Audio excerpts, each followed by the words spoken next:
أعوذ بالله من الشيطان الرجيم. بسم الله الرحمن الرحيم. الحمد لله رب العالمين الرحمن الرحيم مالك يوم الدين. إياك نعبد وإياك نستعين. اهدنا الصراط المستقيم صراط الذين أنعمت عليهم غير المغضوب عليهم ولا الضالين. آمين.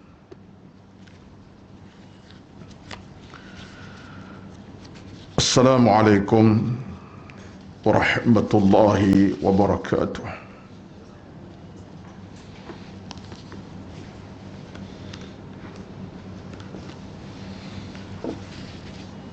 Innal hamdalillah nahmaduhu wa nasta'inuhu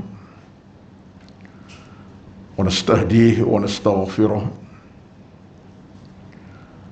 wa na'udzu billahi min shururi anfusina wa min sayyiati a'malina. من يهده الله فلا مضل له ومن يضلل فلا هادي له. أشهد أن لا إله إلا الله وحده لا شريك له وأشهد أن محمدا عبده ورسوله. ربنا عليك توكلنا وإليك أنبنا وإليك المصير. ربنا افتح بيننا وبين قومنا بالحق وأنت خير الفاتحين. اللهم أعنا على ذكرك وشكرك وحسن عبادتك. بسم الله الذي لا يضر مع اسمه شيء في الأرض ولا في السماء وهو السميع العليم. بسم الله الذي لا يضر مع اسمه شيء في الأرض ولا في السماء وهو السميع العليم. بسم الله الذي لا يضر مع اسمه شيء في الأرض ولا في السماء وهو السميع العليم. اللهم إنا نعوذ بك من البرص والجنون والجذام ومن سيء الأسقام. اللهم ارزقنا الخير والأمن والسلامة والصحة والعافية والعناية والبركة والتوفيق والمغفرة برحمتك يا أرحم الراحمين. اللهم رب اشرح لي صدري ويسر لي أمري واحلل عقدة من لساني يفقه قولي يا رب العالمين. أما بعد. أعوذ بالله من الشيطان الرجيم. يا أيها الذين آمنوا اصبروا وصابروا ورابطوا واتقوا الله لعلكم تفلحون. Yang bermaksud, wahai orang-orang yang beriman, bersabarlah kamu dalam menghadapi segala kesukaran dan mohonlah kesabaran daripada Allah Azza wa Jalla, dan ikatlah diri kamu dengan Allah dan bertakwalah kepada Allah. Mudah-mudahan kamu menjadi orang-orang yang beruntung, yang berjaya. Surah Al-Imran ayat 200. Al-Imran 200. Sadaqallahul azim. Yang dihormati, dikasihi dan kuasa pengajian Duha Muslimat Masjid Al-Falah USG 9 Subang Jaya, dan dihormati seluruh kehadiran rakan-rakan yang jauh yang dekat di kalangan muslimin dan muslimat di pagi yang penuh barakah ini. Mudah-mudahan Allah Subhanahu wa taala sentiasa menganugerahkan buat kita pahala demi pahala yang tidak pernah, dalam bahasa mudahnya, terhenti aliran airnya mengalir malam siang kepada kita. Dan mudah-mudahan dalam masa yang sama Allah Subhanahu wa taala memberikan kita anugerah keberkatan di sebalik usia, amal kita, umur kita, keluarga, dan semua sekalilah berkat yang sentiasa sempurna disempurnakan oleh Allah Azza wa Jalla, dan mudah-mudahan kemuncak daripada semua itu adalah keredaannya. Allah meradai kita sesempurna reda di atas bumi ini, dan terada juga di pada mahsyar di hari akhirat nanti. Kan itulah di antara sesuatu yang paling utama. Kan bila Allah reda dengan kita di padang mahsyar, bermakna kita akan berada dalam syurganya dengan penuh keselamatan, keamanan, kebahagiaan. Allahumma amin. Apa yang saya sebutkan ini sekadar untuk mengingatkan diri saya dan tuan-tuan hadir supaya kita tak lalai, tak lupa dalam setiap saat kehidupan beragama kita apa kita nak sebenarnya dalam hidup ini. Kita bangun awal pagi, kita boleh buka mata, nampaklah kiri kanan kita kediaman, ingat kepada sesuatu yang kita boleh ingat sebagaimana yang kita nikmati pada pagi ini. Tetapi ingat, sebenarnya walaupun kita ingat apa sekalipun dalam hidup tentang soal makan, minum, pakai, rumah tangga sekalipun, jangan kita lupa bahawa bila sampai waktu ketikanya kita akan tutup mata kita buat selama-lamanya. Di hadapan kita tidak lagi ada keluarga, anak isteri, rumah tangga, kawan taulan, tak ada lagi. Yang ada adalah kita keseorangan. Di kiri kanan kita, amalan kita. Kalau amal kita baik, kita bahagia. Kalau amal kita berapa banyak yang baik, banyak yang buruk, kita akan hadapi kesukaran, kecelakaan dan kebinasaan. Inilah yang kita sepatutnya ingat sentiasa. Ke dalam hidup ini boleh jadi kita terlalai, terleka, terlupa, itu banyak sangatlah. Ya. Terlalai, terleka, terlupa, itulah norma kehidupan.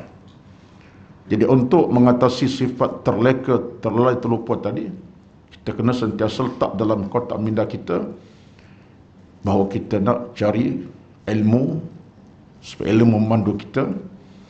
Kita nak membina keimanan supaya iman menyelamatkan kita, dan kita nak perbanyakkan amal salih sebab itulah bekalan kita yang abadi dunia dan akhirat. Itu cara kita untuk menghilangkan kelekaan. Tapi kalau kita tak ingat kepada soal ilmu, iman dan amal salih, kita akan mudah leka dan lalai dalam hidup ini. Sebab hidup ini boleh jadi ada nikmat seronoknya, baik makan minum, berharta, rumah tangga, macam-macam lagi lah. Sebab itulah suatu perkara yang menjadi mustahak pada kita ialah sentiasa bermuhasabah diri, hitung diri kita sebelum dihitung oleh Allah Azza wa Jalla. Saya bercakap untuk saya mukadimahkan hal macam ni sebagai saya ini suatu peringatan buat diri yang bercakap, dan kita berkongsi bersama-samalah kepada yang mendengar, baik dalam Dewan Kuliah Fatimah Zahra ini ataupun dalam yang melihat langsung online daripada Medina Studio dan rakan kita yang lain. Ini satu peringatan bersama. Satulah ketika ditanya kepada seorang sahabat Nabi SAW, iaitu Abu Dzar Al-Ghifari radhiyallahu anhu. Sahabat bernama Abu Dzar Al-Ghifari radhiyallahu anhu, daripada Banu Ghafar. Orang tanya dia satu hari, ni telah Nabi wafat, Nabi tak ada dah. Nabi dah wafat. Dan beliau masih ada lagi, hidup agak lama. Orang tanya beliau, apakah di antara suatu nikmat yang kamu pernah ingati dalam hidup, kamu tak lalai, tak lupa? Nikmat apa kamu nikmati, wahai Abu Dzar? Abu Dzar jawab dengan simple tapi tegas. Dia kata apa? Aku ingat sesuatu yang aku takkan lupa lalai, ialah ketika Nabi Zakarani bisyai'in yudhakiruni bisyai'in. Maksudnya apa? Ketika Nabi ingatkan aku tentang soal keimanan. Ketika Nabi ingatkan aku soal keimanan, itu saat aku paling tak lupa dalam hidup. Sebab pernah satu ketika dirawayatkan Abu Dzar bersama Nabi, Nabi pegang tangan Abu Dzar. Nabi pegang tangan Abu Dzar, dan dengan kemas pegangan itu Nabi kata ke Abu Dhar, ya Abu Dharrin, wahai Abu Dhar, jadid hayatak, perelokkan hidup kamu. Fa innal bahra hamiqun, kerana lautan itu dalam. Wa inna safara ba'id, dan pelayar itu jauh. Itu dia. Nabi ingatkan Abu Dhar dengan dipegang tangan Abu Dhar, dengan dikata apa? Jadid hayatak, perelokkan hidup kamu. Kenapa? Fa innal bahra amiq, kan laut itu dalam. Lautan itu dalam. Ini falsafah lah, bukanlah Abu Dhar tu pakar renang. Maksudnya nak cerita dunia ini dalam. Kalau lemas, lemas sungguh lah. Dunia ni kalau lemas sungguh. Kita pun sekarang kalau dunia ni kita lalai, lemas lah tuan-tuan. Lemas dengan nafsu, lemas dengan kelak, macam-macam lemas. Lemas di daratan orang panggil. Jadi kata Nabi Abu Dhar, ingat kerana lautan itu dalam. Was-safar ba'id, dan pelayar itu jauh. Bukan nak berlayar ke utara ke selatan, mana nak sampai ke akhirat itu jalannya jauh. Pasti tengah ada duri yang tajam menanti, halangan banyak. Jadi peringatan macam itulah. Jadi Abu Dhar teringat-ingat pesan Nabi sampai Nabi wafat pun dia tak lupa.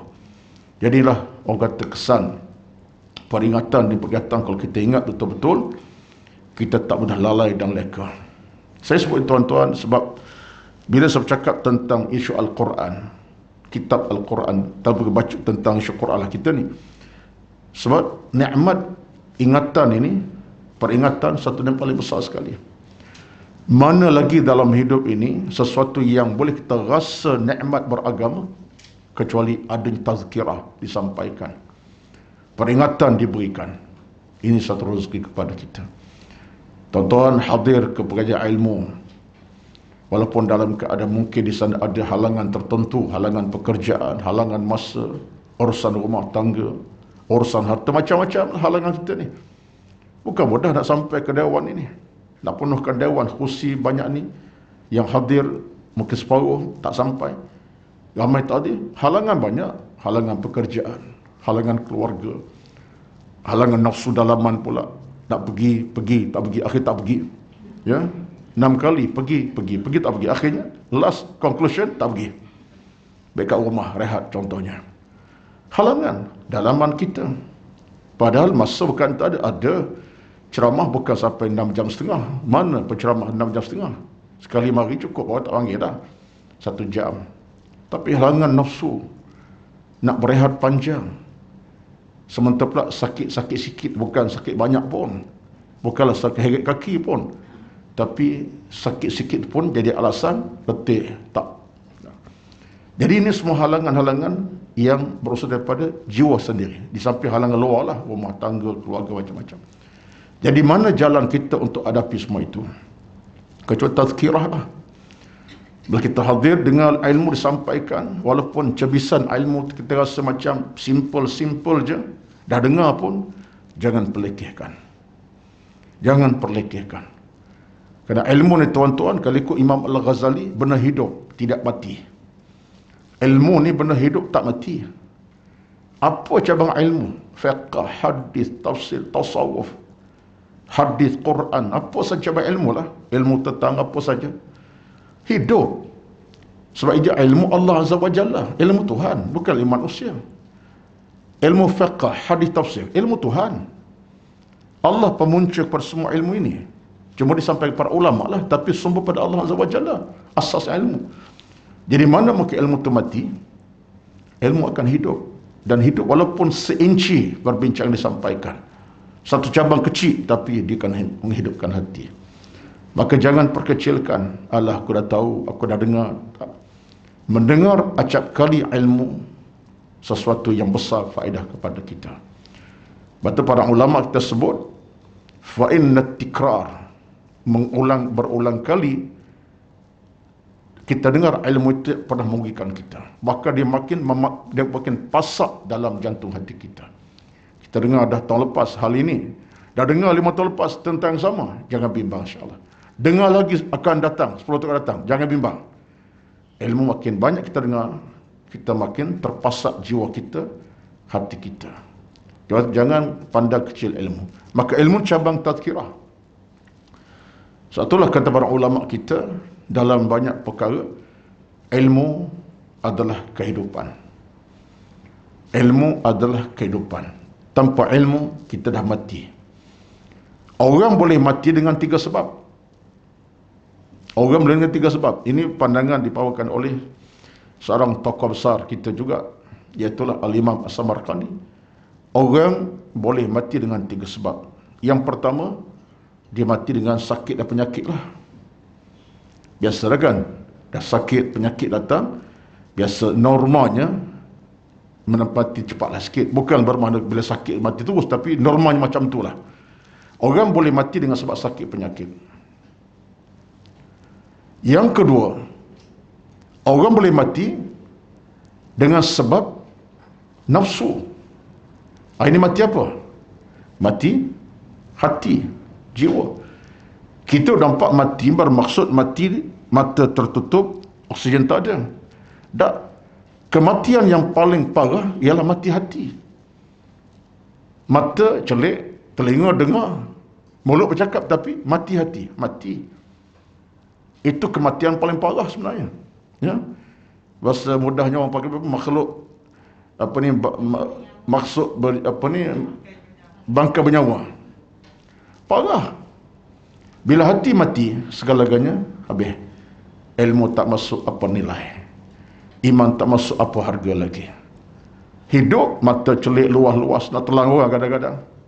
Bercakap pun laju, tapi bila hati dah mati, apa nilai kita? Ilmu tak masuk, jiwa makin kotor. Ini kematian yang kedua. Dan kematian ketiga kata para ulama ialah, yang pertama mati fizikal tadi, kedua mati hati. Yang ketiga kata para ulama, kematian ketiga ialah kematian yang sifat ilmu.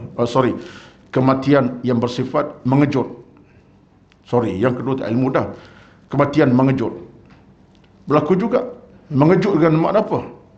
Ada orang muda tiba-tiba meninggal. Ada orang tak sakit tiba-tiba meninggal. Segar boga tak ada penyakit dia. Memang usia 30. Normalnya tak ada penyakit. Apa pun tak ada, darah tinggi tak ada. Tapi dengar kematian berlaku. Yang pertama, yang ketiga tadi fizikal. Tapi yang kedua tu, bila hati mati, kita akan mati semuanya. Jadi ini 3 bentuk kematian yang disebutkan oleh Al-Imam As-Samarqandi lah. Baik, itulah panjang pula saya punya muqaddimahnya, intro. Sebab dia nak cari lain, nak masuk lain tu kena intro sikit, ya. Tuan-tuan, apapun cerita saya muqaddimah ini adalah bermatlamat untuk mengajak kita semua supaya cintakan ilmu, cintakan amal, cintakan agama, sayangkan keimanan, cintakan kebenaran, ingat pada akhirat, ingatkan kematian. Itulah perjalanan seorang yang beriman kepada Allah Azza wa Jalla. Dan bila kita lengkapkan perjalanan dengan atas nama agama, insya-Allah semuanya akan selesai dengan penuh kebahagiaan.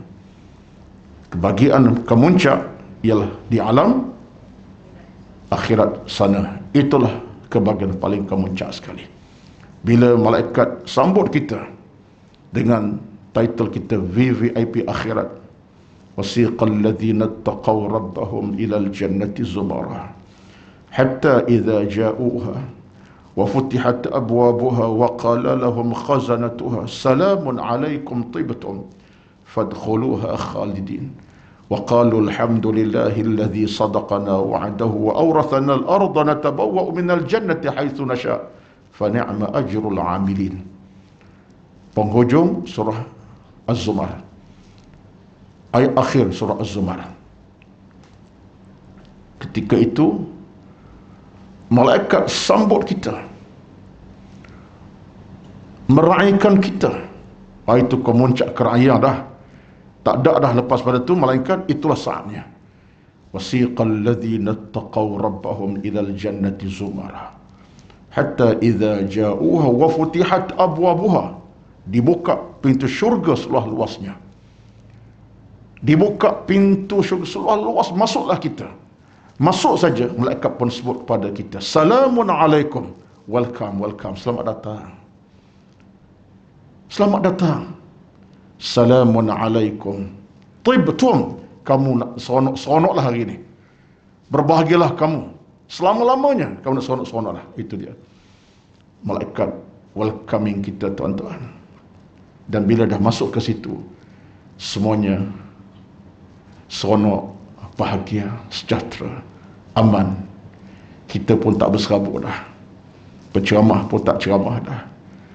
Yang mendengar ceramah pun tak dengar ceramah dah. Solat sembahyang pun dah tak ada dah. Fikir hal dunia tak ada. Fikir hal nak cucu pun tak fikir dah. Jadi fikir apa Ustaz? Nak terfikir apa? Tunggulah kita masuk bersama syurga nanti.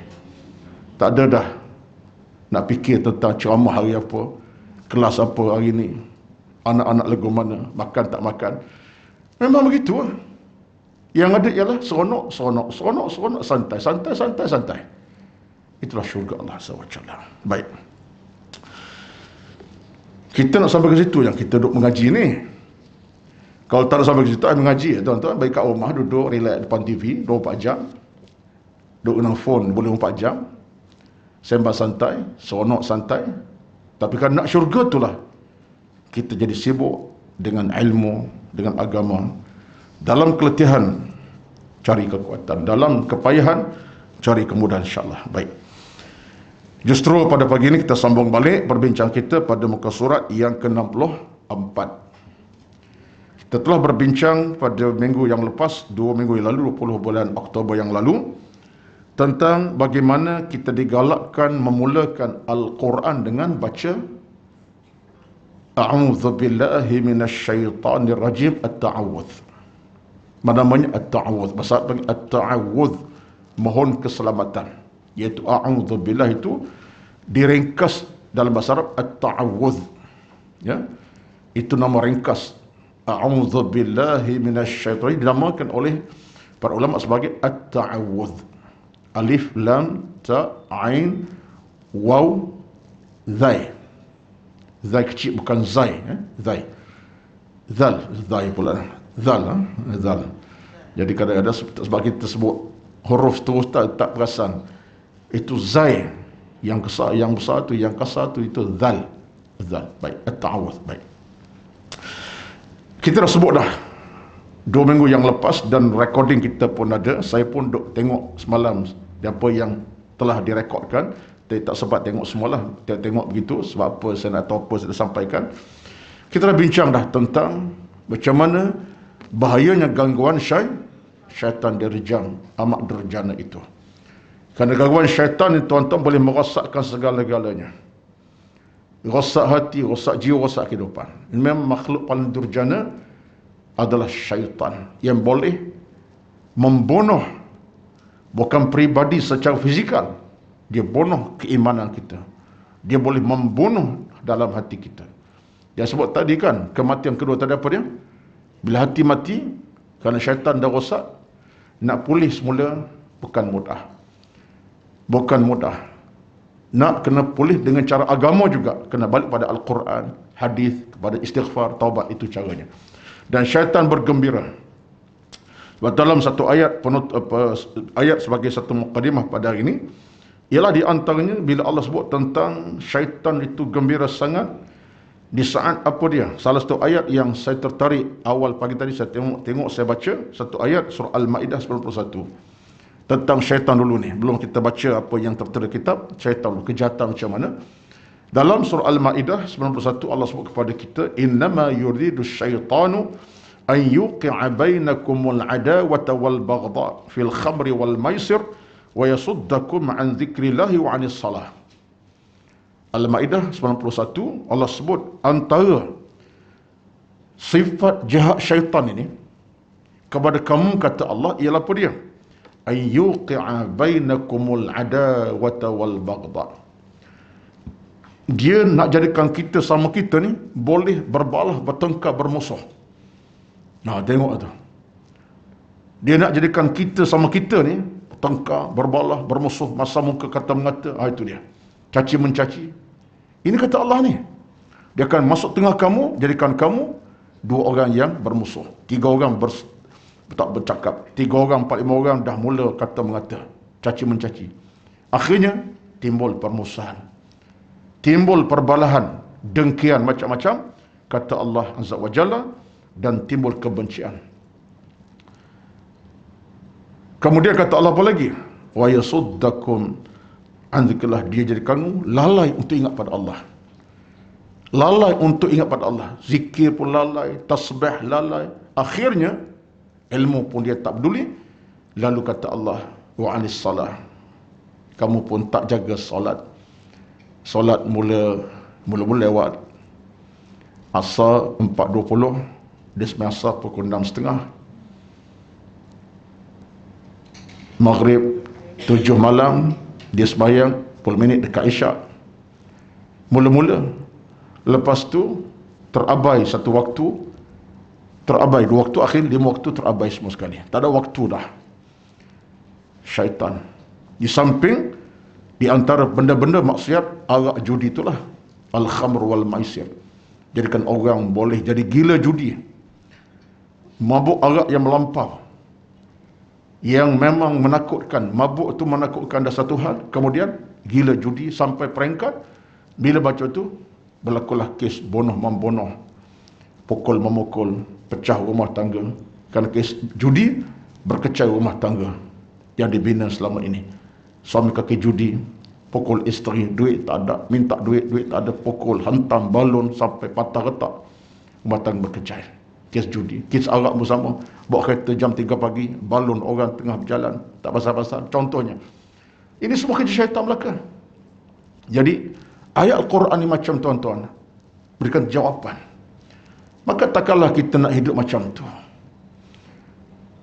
Takkan kita bagi peluang syaitan masuk sampai tahap tu. Jadi jawapannya, lawan syaitan sungguh-sungguh. Lawan cara mana? Bukan jawab tombok syaitan kita tombok. Bukan begitu.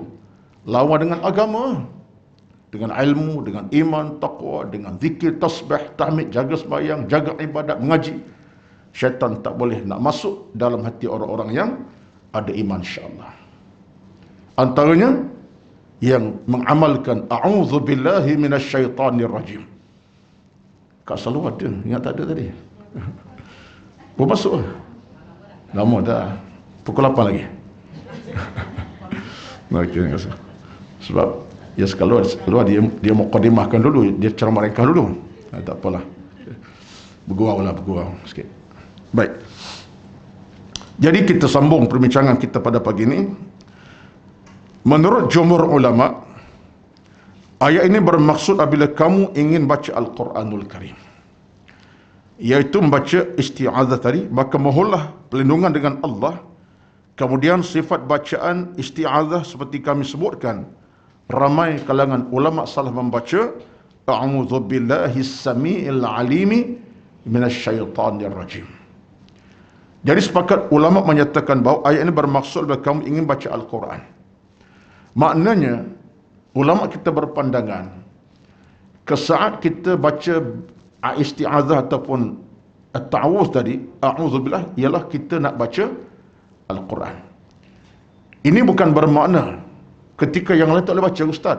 Tidak. So ada pandangan ulama yang lain menyatakan kepada kita bahawa isti'adzah ini dibaca bila-bila masa sahaja, hatta nak makan, nak minum pun. Sebab kita minta tiada gangguan ketika mana kita nak makan, supaya makan itu masuk dalam keadaan sempurna, memberi berkat makan minum kita, walaupun ais teguk, walaupun kuih sepotong, nasi sepinggan contohnya.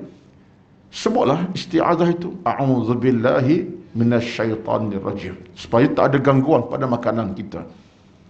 Walaupun sepinggan nasi sesudu air sekalipun, masuk dalam kita punya dada kita, hati kita, masuk perut kita dalam keadaan tidak gangguan. Bahkan menumbuhkan rasa cinta pada ibadat, kenyang nak ibadat. Tapi kalau kenyang nak tidur, syaitan masuk sekali lah tu. Syaitan masuk melalui nasi biryani gam, nasi arat mandi, kita pun lena zuhur entah ke mana, asal ke mana, sebab makan. Kena pula sendawa 16 kali. Istighfar tak ada, tahmid tak ada. Jadi syaitan masuk sekali lah. Jadi isti'adzah ni satu perkataan kita boleh pakai. Cuma dalam perbincangan kitab kita ni, sebab kitab kita bercakap tentang Al-Quran. Al-Quran lah. Yang keduanya ialah, bila kita dapat amalkan isti'adzah dalam semua keadaan, kita seolah-olah mohon pada Allah keselamatan semua perkara. Semua perkara. Tak kira soal baca Quran ke, makan, minum, ketika berjalan keluar pada rumah, kita minta gangguan tak berlaku. Kerana para ulama kita sebut bahawa bab syaitan yang durjana ini ialah, masalahnya ialah kita tak nampak mereka, tapi mereka nampak kita. Macam mana Allah sebut dalam surah Al-A'raf 27. Allah sebut dalam surah Al-A'raf 27, Allah kata apa? Innahu yarakum huwa wa qabiluhu min haitsu la tarawnahum. Al-A'raf 27. Syaitan kata Allah, dia nampak kamu. Dia tengok kita malam siang secara fizikal. Kita pakai baju warna apa? Baju berpetak-petak coklat. Bajunya warna hijau, warna biru, tudung abstrak contohnya. Dia nampak kita, tengah kita tidur, tengah makan, tengah minum. Tapi kita dengan dia, kata Allah Azza wa min haitsu la ta'lamun, kamu tak nampak dia. Kamu tak nampak dia. Itu sebabnya di kalangan para ulama menyatakan bahawa kalau siapa yang mendakwa nampak syaitan, ini satu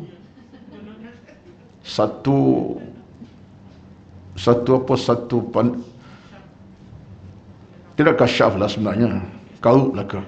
Kalau dia kata dia nampak syaitan atau bomoh tertentu, nampak syaitan bergiang-giang sedang berlega dalam kawasan tertentu, nampak 3 ekor, 5 ekor, 6 ekor ni, ia bertanduknya, giginya jarang-jarang ke, langsung tak bergigi ke contohnya, syaitan tua. Tuan-tuan, sesuatu yang perlu dinilai kembali. Sebab Allah kata kepada kita, la taru, kamu tak nampak dia. Jadi apa yang penting ialah kita nak tengok sepandangan agama, syaitan nampak kita, kita tak nampak dia. Jadi gangguan dia tadi menyebabkan kita tak tahu macam dia ganggu kita, tengah makan, tengah tidur, tengah berjalan. Sebab apa? Sebab kita tak nampak dia.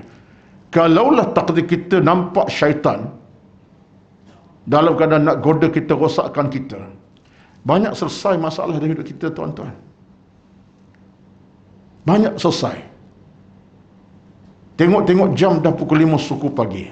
Subuh 5.45 sekarang, 5.47 sekarang ni. 5 suku pagi tak bangun lagi.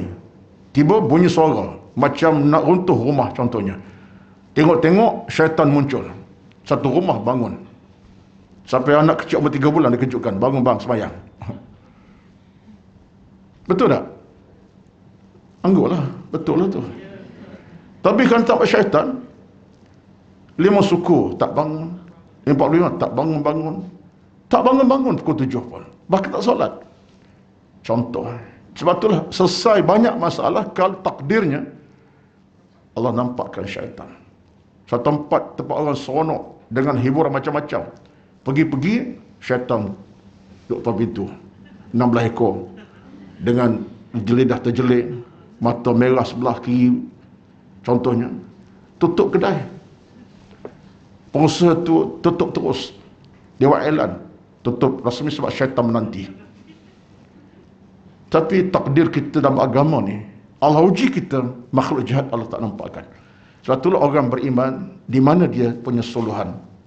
Di sinilah suluhan kita adalah iman kita, yang kita yakin syaitan memang pengganggu tegar, yang akan masuk dalam hati kita. Kan Allah sebut Quran banyak sekali ayat, syaitan akan ganggu kamu. La uzayyina lahum, kata syaitan, dia akan jadikan kita keadaan, hiasi kita dengan macam-macam. Jadi oleh kerana itulah kata para ulama, syaitan benar-benar melihat kamu, tapi kamu tak nampak mereka. Sesuai dengan ayat Al-A'raf 27. Baik tuan-tuan. Jadi bila sebut syaitan ni, maknanya kita minta pada Allah jauhkan semua perkara, khas dalam baca Quran. Baik. Kemudian sifat bacaan isti'adzah ini para ulama kita sebut ada dua bacaan. Yang pertama, a'udzubillahi minasyaitonir rajim. Yang kedua, a'udzubillahi as-sami'il alim minasyaitonir rajim. Bertambah dua perkataan, iaitu as-sami' al-alim. Yang pertama, a'udzubillahi minasyaitonir rajim. Yang kedua, a'udzubillahi as-sami' al-alim. Syaitan rajim. Baik. Ungkapan ini tidak masalah, kata Imam Nawawi. Namun yang terpilih ialah bacaan yang pertama. Yang pertama tu yang dipilih oleh ramai kalangan para ulama, iaitu asal kalimahnya a'udzubillahi minasyaitonir. Sebab itu ada dalam Quran. Jadi yang kau ni betul juga. Kalau tuan nak baca ni pun tak ada salah. A'udzubillahi as-sami'il alim minasyaitonir rajim, ataupun yang pertama tadi, a'udzubillahi minasyaitonir rajim. Dua-duanya boleh dan dibolehkan. Cuma tinggal lagi satu poin yang saya kena sebut dalam bahasa ringkas saya ataupun dalam poin ringkas saya, ialah kenapa kita diminta supaya membaca isti'adzah untuk baca Quran? Kenapa? Limadha kita baca isti'adzah a'udzubillahi minasyaitonir rajim untuk baca Quran ini? Sekurang-kurang ada 3-4 jawapan. Ini saya punya pemerhatian daripada apa yang saya cuba semak bacaan daripada beberapa tulisan para ulama. Sekurang 3 atau 4 sebab kenapa kita baca isti'adzah ketika nak baca Al-Quran. Yang pertama, supaya bila kita baca Al-Quran, baca dengan tulus hati dan tulus jiwa kita, kerana Allah Azza wa Jalla.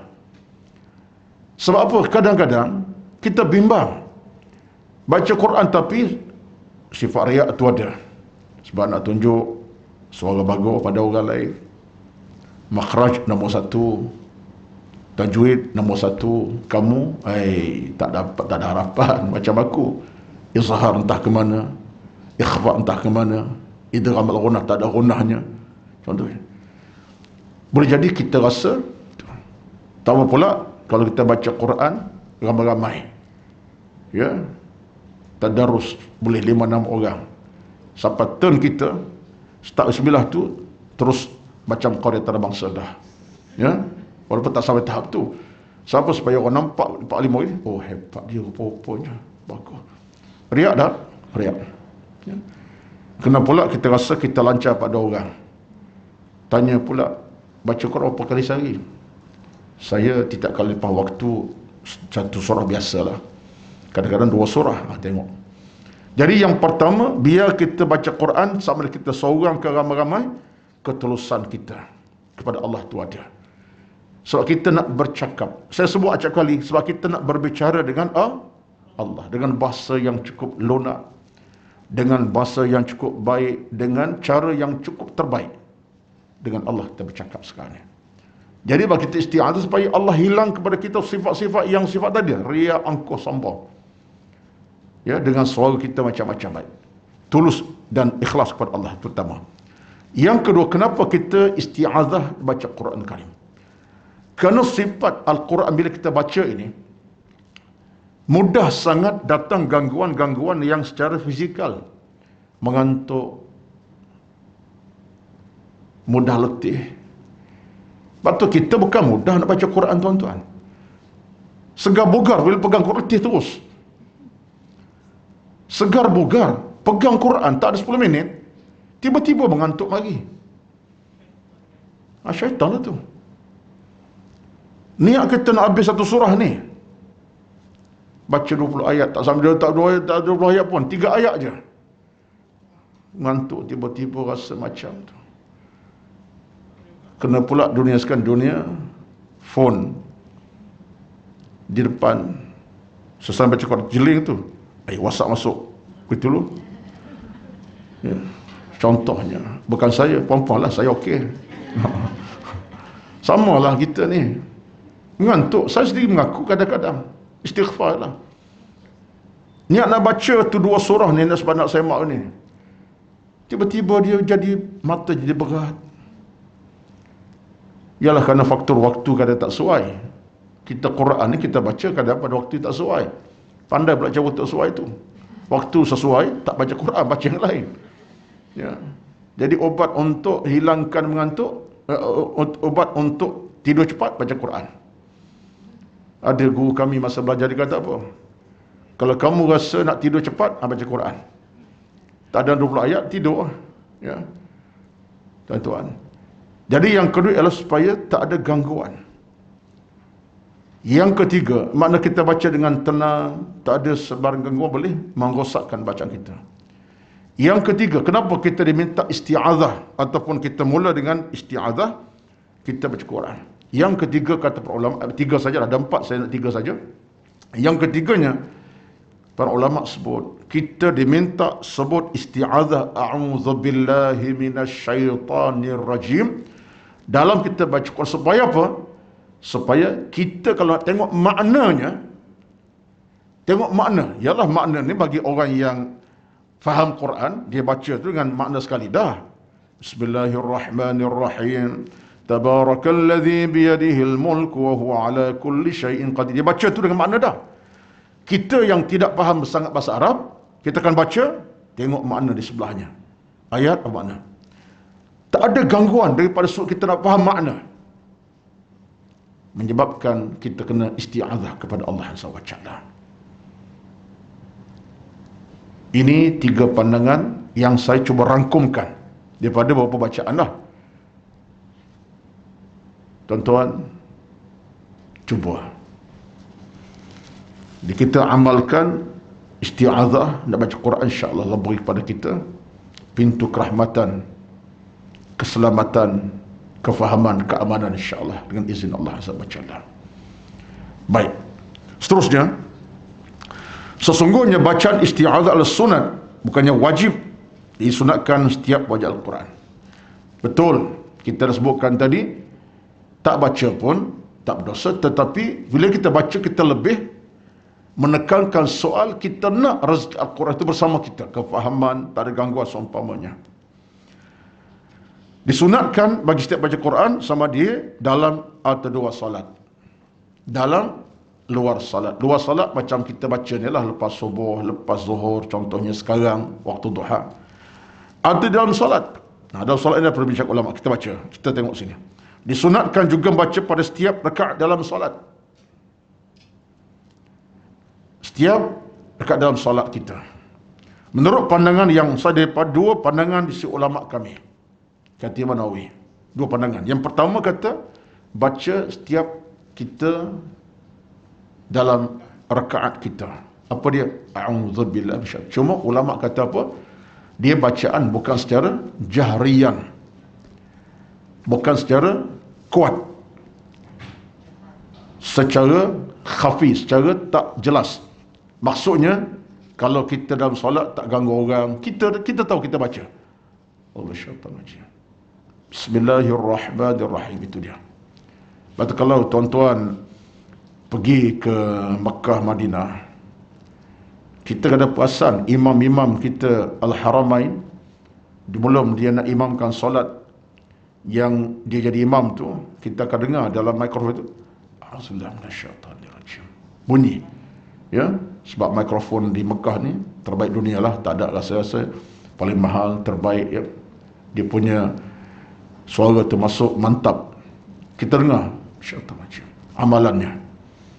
Jadi kalau ikut kepada mazhab Hanbali, itulah antara amalan mereka lah. Baik, kita mungkin tak banyak kita amal, tapi di sini menurut kata memang kita disunatkan baca setiap rakaat dalam solat kita, tapi tak secara jahrian. Baik, ada pandangan menyatakan bahawa disunatkan pada rakaat pertama saja, bukan kedua. Kalau sembahyang asar 4 rakaat, untuk rakaat pertama saja. A'udzubillahi minasyaitanir rajim. Jadi perbincangan ini bagi saya perbincangan yang tidak menjadikan kita dalam keadaan wajib melakukannya, atau kalau tak buat dosa tidak timbul. Yang penting kita nak lengkapkan isti'azah supaya dengan isti'azah tadi baca Quran kita sempurna, tak ada gangguan dan seumpamanya. Jadi apa yang penting di sini ialah kalau ikut pandangan para ulama kita, nak baca sunat dalam solat, nak baca setiap rakaat pun tak apa, ataupun rakaat pertama saja. A'udzubillahi minasyaitanir rajim. Kemudian yang lain itu terus kepada basmalah dan kemudian alhamdulillah ayat ataupun Fatihah. Sunat beristi'adzah Kali pertama dalam solat jenazah menurut pandangan lebih sahih daripada dua pandangan si ulama mazhab kami. Dalam masalah sembahyang jenazah disunatkan pada takbir pertama. Sebab sembahyang jenazah ada berapa rakaat? Sembahyang jenazah 4 rakaat. 4 takbir. Saya tanya nak uji itu kan. 4 takbir. Allahu Akbar. Baca Fatihah, Allahu Akbar, selawat, Allahu Akbar, doa untuk si mati. Keempat, untuk orang Islam seluruhnya. Allahumma la tahrim ajra sampai akhirlah. Baik. Dalam hubungan ini kata Imam Nawawi bahawa sebenarnya sunat isti'adzah pada takbir pertama. Allahu Akbar. Pada bacaan basmalah tu ataupun Al-Fatihah. Allahu Akbar. A'udzubillahi minasyaitonir rajim. Bismillahirrahmanirrahim. Alhamdulillah. Lepas tu yang kedua, takbir itu tak ada dah. Memang nasabah lah, sebab takbir kedua ketiga itu bukan bacaan Quran, dia adalah bacaan doa. Jadi saya melihat dalam hal ini betul ya, sebab itulah ramai di kalangan para asatizah kita yang saya dengar bila mereka imamkan solat jenazah mereka mula dengan isti'adzah. Bahkan pernah saya terbaca, saya rasa lama dah saya baca tulisan itu, tak silap saya daripada tulisan lama Syekh Al-Fatani, kenapa baca isti'adzah ketika nak sembahyang jenazah? Kerana si mati di hadapan kita ketika solat jenazah lakukan, kita minta keselamatan di alam kuburnya, keselamatan di alam barzakhnya. Diberikan Allah keselamatan, keamanan daripada gangguan-gangguan di alam barzakhnya. Maka dengan harapan bila kita baca isti'adzah itu, ni pandangan yang ditulis pada ulama-ulama lah ya, mudah-mudahan si mati dapat ketenangan, gangguan tak datang, kepahian tak ada, moga-moga Allah beri keselamatan. Itu kata setengah ulama. Yang penting ialah memang dalam sunat takbir pertama itu isti'adzah dalam jenazahnya. Baik. Sekarang dah selesai isu tentang isti'adzah. A'udzubillahi minasyaitanir rajim. Kita boleh buat kesimpulan untuk setakat ini, semampu kita dalam apa saja amalan kita, bukan setakat baca Quran, dalam semua keadaan.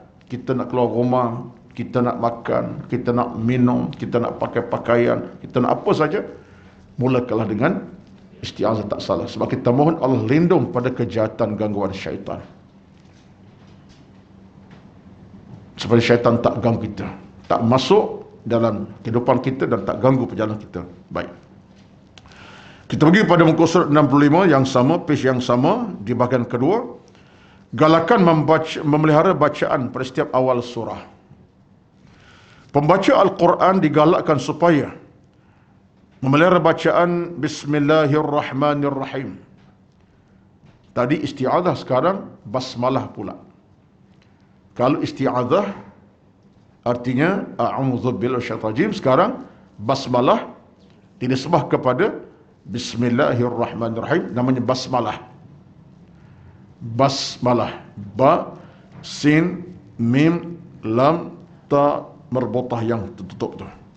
Basmalah. Baik.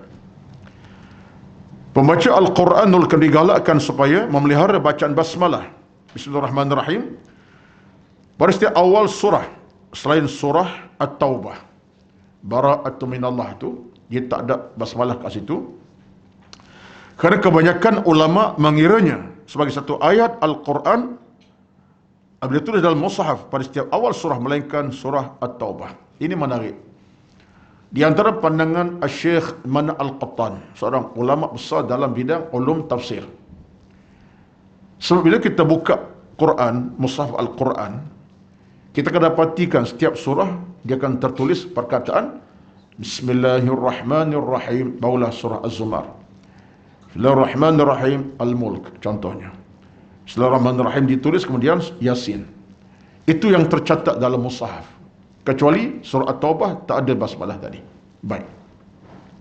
Jadi kata setengah ulama kita, ada ulama berpandangan bahawa Bismillah itu dikira sebagai satu daripada ayat Al-Quranul Karim.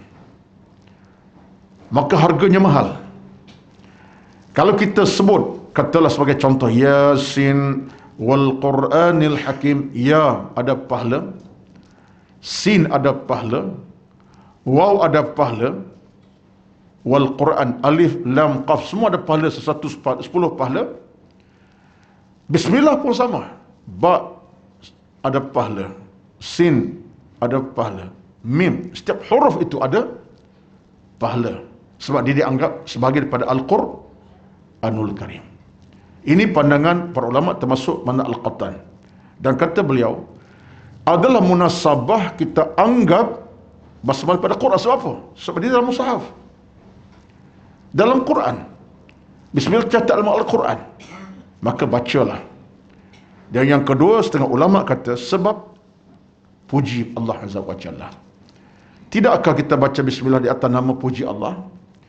Dengan namamu ya Allah, Tuhan yang pemurah, lagi maha mengasihani. Bismillah, dengan namamu ya Allah. Ar-Rahman, Tuhan yang maha pemurah. Ar-Rahim, Tuhan yang maha mengasihani hamba-hambanya, mengasihani hambanya. Puji tak? Puji. Dan selayaknya kita puji Allah malam, siang, pagi, petang. Betullah kalau tengok perbincangan ulama tentang Bismillah ni panjang. Satu di antara yang saya catat dalam catatan kitab saya atau buku saya inilah, bila sebut tentang Bismillah ini, ada ulama yang kata ia merupakan satu pujian yang paling tinggi sekali. Sebab apa? Sebab kita dalam hidup ini tuan-tuan, apa sahaja perbuatan kita mula dengan Bismillah, kita telah menyempurnakan amal itu. Satu orang tak baca Bismillah, amalnya apa? Dianggap sebagai sengit, tak lengkap. Akta ni maknanya terpotong. Makan tak ada Bismillah, kenyang tetapi dianggap tak lengkap makanan itu keberkatannya. Waktu kita bila sebut Bismillah, naik kenderaan Bismillah, sampai ke rumah Bismillah, nak baca Quran Bismillah untuk istirahat tadi, termasuk nak makan Bismillah. Kita seolah menyempurnakan satu ibadat atas nama Allah Azza wa Jalla. Keberkatan ada di sebalik amal Bismillah. Rahmat menanti, kemuliaan menunggu. Allahu Akbar. Dan Bismillah ni tuan-tuan, bukan satu kata biasa, luar biasa. Sebab dipuji Allah Azza wa Jalla dan mengagungkan Allah Azza wa Jalla. Itu satu. Yang keduanya, kata setengah ulama kita, kalimah Bismillahirrahmanirrahim ini kalimah yang menjadi ucapan malaikat malam siang semenjak daripada awal kejar mereka. Berkait dengan malaikat pula. Antara satu kalimah yang malaikat tak pernah terhenti ucap daripada awal kerja mereka ialah Bismillah Ar-Rahmanir-Rahim. Itu pandangan ni. Ini pandangan ni. Yang ketiga, kata para ulama'nya, kandungan Bismillah itu kandungan yang lengkap. Apa dia? Bismillahirrahmanirrahim. Lengkap. Allah Tuhan yang maha pemurah, Allah Tuhan yang maha mengasihani dan menyayangi. Lengkap tu. Ini pandangan para ulama dengan menyatakan bahawa kalimat itu kalimat lengkap, selengkap-lengkapnya tentang Allah punya kekuasaan dan kemuliaan. Dengan nama Allah, Tuhan yang pemurah. Apa yang tak murah Allah dengan kita, tuan-tuan? Murah semurah-murahnya rezeki, kehidupan, nikmat. Bukan setakat pada orang yang beriman. Orang tak beriman pun Allah beri juga. Pemurahnya Allah Azza wa Jalla, tak kira siapa. Kemudian kedua, Ar-Rahim, yang maha mengasihani hamba-hamba yang beriman. Allahu Akbar. Betullah kalimah itu kalimah yang lengkap. Ini pandangan para ulama tentang perkataan basmalah ataupun Bismillahirrahmanirrahim. Baik. Jika dia baca basmalah, maka dia mensabitkan baca lengkap khatam Al-Quran atau satu surah. Jika tak baca basmalah, maka dia meninggalkan sebahagian Al-Quran atau maknanya, siapa baca bismillah bila baca Al-Quran, seolah dia terlengkapkan surah ke surah. Kan bila kita baca surah Yasin, bismillah, selesai Yasin, surah yang lain, bismillah juga kan. Seolah kita baca bismillah surah Yasin, 83 ayat itu, penghujungnya selesai, lengkap. Maka siapa tak baca bismillah, seolah tak lengkap bacaannya. Walaupun lengkap surah-surahnya, tapi tak lengkap di sini, pada ulama seolah ada benda yang kurang, yang mengurangi bacaan itu kerana tak baca bismillah. Jika bacaan itu adalah satu tugasan bergaji atau seperti satu 7 bagian, okey, ini pandangan kita baca sajalah, saya tak nak beri pasan, tapi bacaan saja. Jika bacaan itu adalah satu tugasan yang bergaji seperti 1/7 bahagian atau bahagian dalam Al-Quran yang diupah diberi bayaran, maka perlu mengambil perhatian ke atas basmalah agar jumlah tersebut hendak diterimanya dalam keadaan yakin tanpa ada keraguan. Jadi kalaulah kita letak markah, ya, kalau markah tu 100, tak baca basmalah tu macam tak sampai 100% lah, 90% saja. Jadi kalau orang tu nak lengkap dia punya habuan, ganjaran, bacalah dengan sempurna 100%. Dia letak ke sini 7 bahagian, sebab Fatihah tu 7 ayat, masuk basmalah kan. Bagi kita tak baca basmalah dalam alhamdulillah, Fatihah itu seolah tak lengkap lah. Samalah surah yang lain pun. Jadi untuk melengkapkan surah apa kita baca, bacalah basmalah. Saya rasa ini satu benda yang clear lah. Dan kita pun tak nak apa saja yang kita buat dalam hidup tak mula dengan bismillah. Kita nak belajar, kita nak ngaji, baca Quran, kita mula dengan bismillah. Mudah-mudahan itu semua akan melengkapkan kita punya bacaan, amalan kita dan seumpamanya.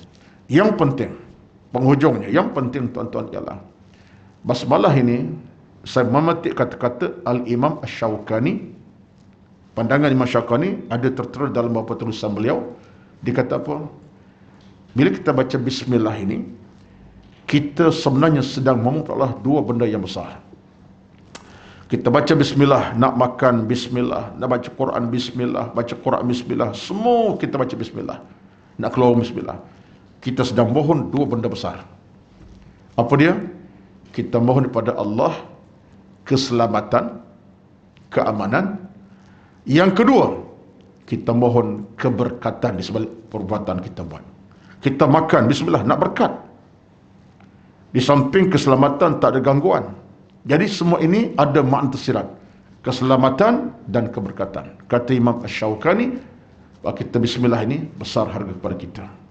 Berkat pun dapat, keselamatan pun kita capai.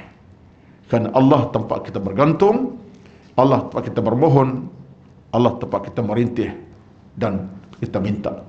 Jadi mudah-mudahan dalam kesempatan awal pagi ini sempurna kita punya perbincangan yang berbaki muka 66, baca Al-Quran dalam keadaan khusyuk dan mentadabbur ketika membaca. Ini Quran lagi. Khusyuk kita baca. Lepas nak baca Quran janganlah baca waktu letih. Ini memang letih lah baca Quran. Letih sungguh. Baca Quran sekadar-kadar untuk melepaskan batuk di tepi tingkap kena tangga.